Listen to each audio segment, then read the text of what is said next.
हम जीएसटी के बारे में बात करते हैं और आगे बढ़ते हुए जीएसटी का डिफिनीशन है। ये कॉन्स्टिट्यूशन में डिफिनीशन, कॉन्स्टिट्यूशन ऑफ इंडिया में डिफिनीशन दिया हुआ है आर्टिकल 36612 में। जीएसटी एक एब्रिविएशन है, इसका फुल फॉर्म है goods and services tax. Goods and services tax means any tax on supply of goods और सर्विसेज। कोई भी टैक्स जो सप्लाई ऑफ गुड्स और सप्लाई ऑफ सर्विसेज पे लगता है उसको जीएसटी बोलते हैं। Except taxes on supply of alcoholic liquor for human consumption. Alcoholic liquor for human consumption, ये एल्कोहल जो होता है वो स्टेट का सब्जेक्ट मैटर है, उस पर स्टेट टैक्स लगाता है, वैट या सेल्स टैक्स, तो इसीलिए उस पर जीएसटी नहीं लगता है। तो GST means any tax on supply of goods और सर्विसेज लगता है तो उसको जीएसटी बोलते हैं। अब चूंकि tax on supply of goods और सप्लाई ऑफ सर्विस, तो अब हमें समझना होगा कि गुड्स क्या होता है, सर्विस क्या होता है। तो आज हम डिफिनीशन ऑफ गुड्स के बारे में बात करेंगे और डिफिनीशन ऑफ सर्विसेज के बारे में बात करेंगे कि गुड्स होता क्या है इन जीएसटी और सर्विसेज का मतलब क्या होता है। गुड्स मीन्स हिंदी में गुड्स का मतलब वस्तु, सेवा, सर्विसेज का मतलब सेवा। तो वस्तु और सेवा का मतलब क्या है। गुड्स का जो डिफिनीशन दिया हुआ है जीएसटी में, G goods means every kind of movable property. Goods means every kind of movable property other than money and security. कोई भी अगर मूवेबल प्रॉपर्टी है तो उसको गुड्स बोलेंगे, सिर्फ मनी और सिक्योरिटी को छोड़ के। तो प्रॉपर्टी होना चाहिए और वो मूवेबल इन नेचर होना चाहिए, तो उसको जीएसटी में गुड्स बोलते हैं। कॉन्स्टिट्यूशन में भी गुड्स का डिफिनेशन दिया हुआ है। Goods include all material commodity and article. तो यहाँ पे मनी एंड सिक्योरिटी को एक्सक्लूड नहीं किया हुआ है, लेकिन जीएसटी में गवर्नमेंट का ऑब्जेक्टिव है कि मनी एंड सिक्योरिटी पे टैक्स नहीं लगाना है, इसीलिए यहाँ पे मनी एंड सिक्योरिटी को एक्सक्लूड किया हुआ है डिफिनीशन में। तो जो गुड्स का डिफिनीशन है वो कॉन्स्टिट्यूशन ऑफ इंडिया में ब्रॉड है और गुड्स का डिफिनीशन जो जीएसटी एक्ट में है वो नैरो है। तो गवर्नमेंट इसके जो डिफिनीशन है उसको नैरो किया हुआ है जीएसटी में। तो definition with in the framework है, क्योंकि कोई भी जो कॉन्स्टिट्यूशन ऑफ इंडिया है वो सुप्रीम लॉ है, तो कोई भी लॉ, अदर लॉ जो बनेगा वो under the framework of constitution ही बनेगा। तो गवर्नमेंट ने इससे इससे वाइड नहीं कर सकता है डिफिनीशन, लेकिन टैक्स लगाने के लिए इस जो डिफिनीशन है उसको कर्टेल या रिड्यूस कर सकता है स्कोप को। तो जीएसटी में रिड्यूस किया हुआ है स्कोप, तो ये वैलिड डिफिनीशन है। तो हम डिफिनीशन पे आते हैं फिर से। जीएसटी में गुड्स का मतलब होता है every kind of movable property other than money and security. Money and security goods नहीं होता है, और गुड्स वो प्रॉपर्टी होता है जो मूवेबल होता है। तो इन summary goods means movable property other than money and security. अब मनी एंड सिक्योरिटी क्या होता है हम नेक्स्ट स्लाइड में बात करेंगे कि मनी एंड सिक्योरिटी क्या होता है और मूवेबल प्रॉपर्टी क्या होता है। तो on the basis of movability, property दो तरह का होता है, मूवेबल प्रॉपर्टी और इमूवेबल प्रॉपर्टी। इमूवेबल प्रॉपर्टी जैसे कि लैंड, बिल्डिंग, वो है इमूवेबल प्रॉपर्टी, क्योंकि वो एक जगह से दूसरे जगह मूव नहीं हो सकता एज इट इज। तो जो मूव हो सकता है जैसे कि मोबाइल है, लैपटॉप है, चेयर है, ये मूवेबल प्रॉपर्टी है।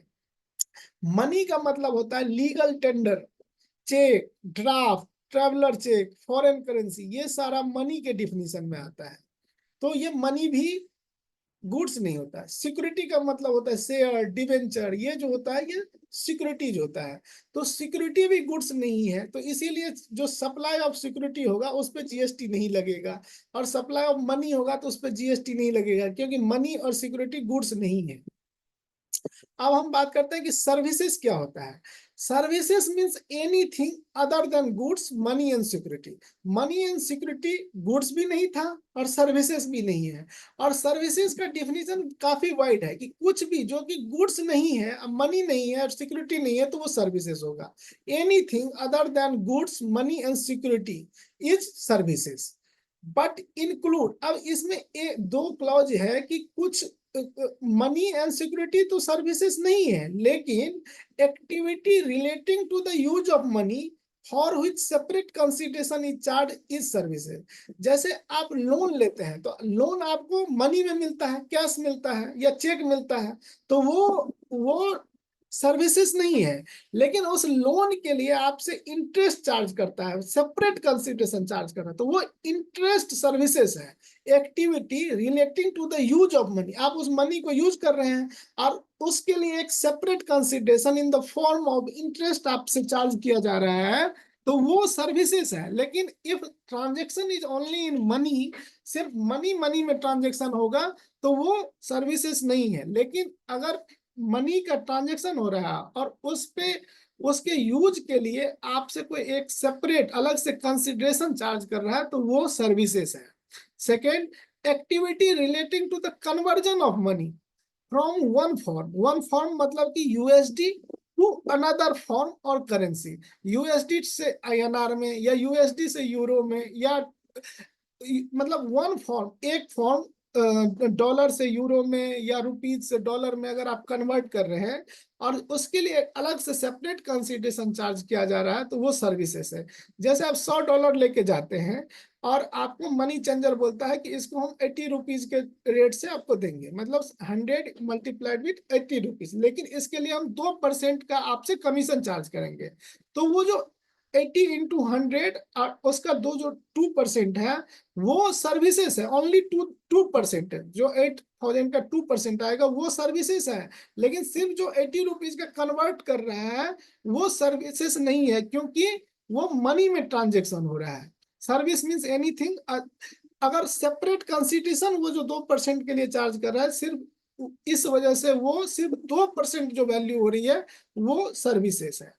आर्टिकल 36626A में सर्विसेज का डिफिनेशन कॉन्स्टिट्यूशन में भी दिया हुआ है, एनीथिंग अदर देन गुड्स। तो यहाँ भी वाइडर डिफिनेशन है जीएसटी से, क्योंकि जीएसटी में मनी एंड सिक्योरिटी को अलग किया हुआ है और यहाँ पे मनी एंड सिक्योरिटी भी गुड्स में है, गुड्स के डिफिनेशन में है। तो हम जीएसटी के डिफिनेशन पे जाएंगे क्योंकि गवर्नमेंट ने रिलीफ दिया हुआ है यहाँ पे, सर्विसेज के स्कोप को नैरो किया हुआ है, क्योंकि as per constitution money and security services है, लेकिन as per GST act money and security services नहीं है।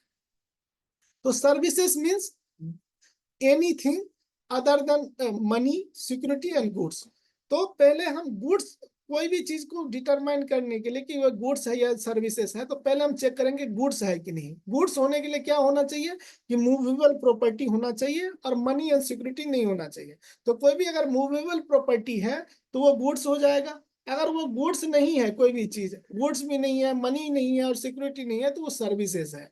अब एक क्वेश्चन, अब हम मनी की बात करते हैं तो मनी का डिफिनेशन जीएसटी में एक्ट में इस तरह से दिया हुआ है, Indian legal tender, foreign currency, cheque, promissory note, bill of exchange. जैसे आप किसी पे बिल ऑफ एक्सचेंज 100 करोड़ का ड्रॉ करेंगे तो वो सप्लाई नहीं है, वो सप्लाई ऑफ, क्योंकि बिल ऑफ एक्सचेंज मनी है, तो money neither goods nor services, money ना तो गुड्स है ना सर्विसेज है, तो बिल ऑफ एक्सचेंज में कोई ट्रांजेक्शन हो रहा है।